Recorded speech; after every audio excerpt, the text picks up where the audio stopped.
जैव संसाधन।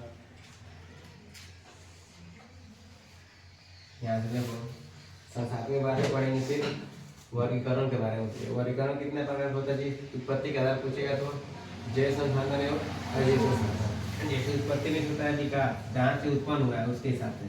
जी संसाधन कहाँ से उत्पन्न हुआ है जी? जैसे जैव संसाधन यानी जो जीवित वस्तु से मिलता है वो, अजैव जो मृत वस्तु से मिलता है उसको, ठीक है। उसके बाद समाप्त यानी खत्म होने के आधार पर, जो खत्म होता है उसके आधार पर नवीकरणीय युग संसाधन और नवीकरणीय युग संसाधन, यानी जो खत्म हो जाए उसके हिसाब से। कितने प्रकार के? 2 प्रकार के। और स्वामित्व यानी मालिक के आधार पर। स्वामित्व इसका होता है जी मालिक के आधार पर। एक व्यक्तिगत होता है, यानी व्यक्तिगत होता है क्या जी? किसी एक के हाथ में जो अधिकार उसका, किसी एक के हाथ में, वही होता है व्यक्तिगत। और समुदाय में क्या जी?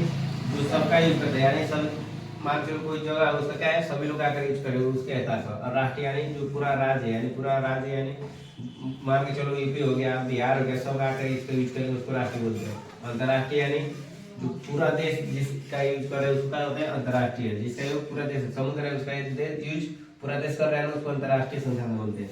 और विकास के आधार पर संभावित, विकसित, भंडारण और संभावित को कहते हैं जहाँ हम जिस चीज का लाभ ले रहे हैं ना उसका लाभ नहीं ले। मान चलो हम जिस चीज का लाभ लेने लायक है फिर भी हम उसका लाभ नहीं ले पा रहे हैं, उसको बोलते हैं स्वाभाविक, ठीक है। और विकसित यानी जिसका लाभ हम ले रहे हैं, ठीक है, उसको विकसित बोलते हैं। भंडारण यानी जिसको हम जिसका लाभ ले रहे हैं लेकिन किसी यंत्र के चलते उसका लाभ नहीं उठा पा रहे हैं, उसी को बोलते हैं भंडारण। संचित कोष यानी सबको मिलाकर एक स्थान व्यक्ति एकत्र किया है, उसको कहते हैं संचित कोष, ठीक है। ये होता है इसमें। उसके बाद से इसको पढ़ेंगे सतत कोषीय विकास। जब विकास पर्यावरण को देखते हुए, क्या पर्यावरण को बिना हानि पहुंचाए हुए होता है और भविष्य की फ्यूचर के लिए देख कर किया जाता है, उसको कहते हैं सतत कोषीय विकास। साधारण का विकास अंधाधुंध प्रयोग क्या होता है?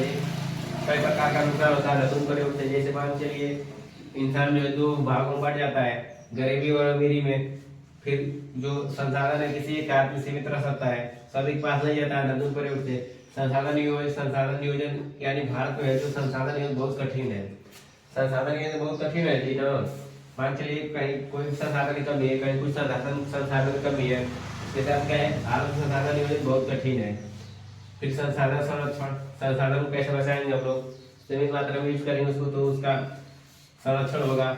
फिर भू संसाधन किसे कहते हैं उसको, फिर भू निम्नीकरण में होता है खत्म होना, भूमि कैसे खत्म हो रही है उसके हिसाब से, उसी को भू निम्नीकरण बोलते हैं। मृदा संसाधन, मिट्टी से जो हम लोग यूज करते हैं उसको।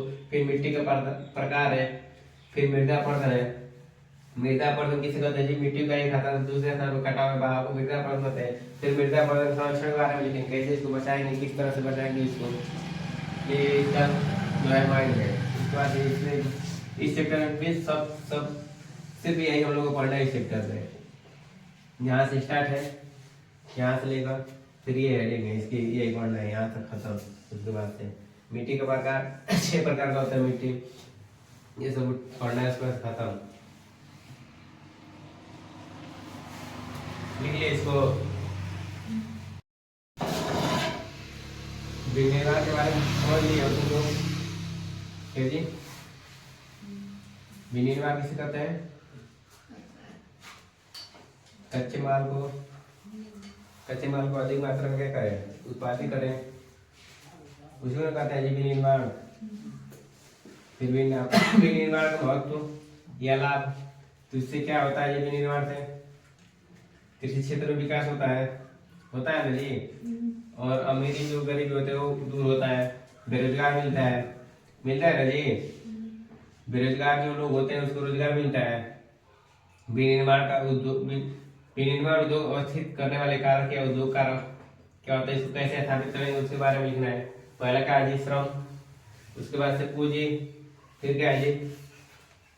यंत्र, फिर क्या है? बाजार, उसके बाद से स्थान, यही ना है जी उसका उद्योग का स्थापित करने वाले। उसके बाद देखो उद्योग वर्गीकरण, यानी कच्चे माल के आधार पर कितने होते हैं? 2, कृषि उद्योग और खनिज उद्योग। कृषि उद्योग और खनिज उद्योग। फिर पूंजी के आधार पर होते हैं 2 लघु उद्योग और बृहद उद्योग। उसमें भी एक आता है कुटीर उद्योग, जो घर में छोटा सा किया जाता है उसको कहते हैं कुटीर उद्योग, ठीक है।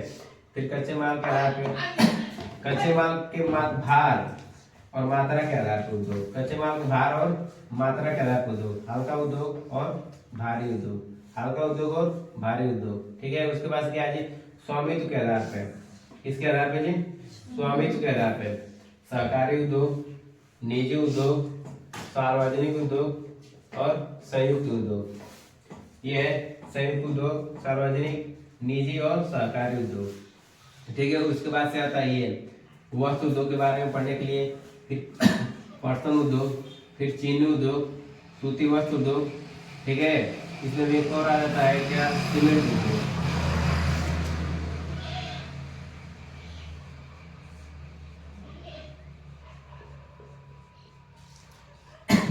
सीमेंट उद्योग इसमें भी आता है। जब सीमेंट जानते हो कैसे बनाया जाता है, जो कंकड़ आता है ना, चूना कंकड़, उसी को तोड़ कर बनाया जाता है सीमेंट। और जिप्सम, जिप्सम तुम लोग विज्ञान में पढ़ोगे, जिप्सम का फार्मूला पढ़ो कि नहीं,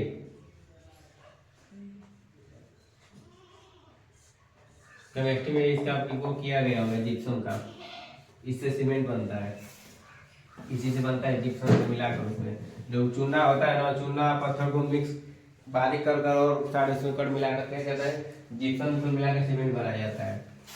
ठीक है, सीमेंट से देखो क्या क्या लाभ होता है, सीमेंट से मकान बनता है और सारे जो और भी जो है वो बनते हैं, इसी से बनता है सीमेंट से ही।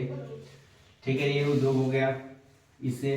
फिर देखो पर्यावरण को न्यूनीकरण या प्रदूषण, पर्यावरण को जो हानि पहुंचाते हैं उसके कारक कौन से है, प्रदूषण है, क्या है प्रदूषण के बारे में, जल प्रदूषण, फिर ध्वनि, वायु प्रदूषण, मृदा प्रदूषण, तापीय प्रदूषण किसे कहते हैं। जो गर्म चीज होता है ना, मान चलो हम लोग फैक्ट्री से कुछ कर रहे हैं, गर्म चीज निकल रहा है उससे, मान चलो गर्म पानी हो गया, ठीक है, हम लोग जमीन में फेंक दिए ना, तो वहाँ का जमीन हीट हो गया ना जी, कुछ समय के लिए हीट हुआ है ना वहाँ का जमीन, उसी को तापीय प्रदूषण कहते हैं, उसी को।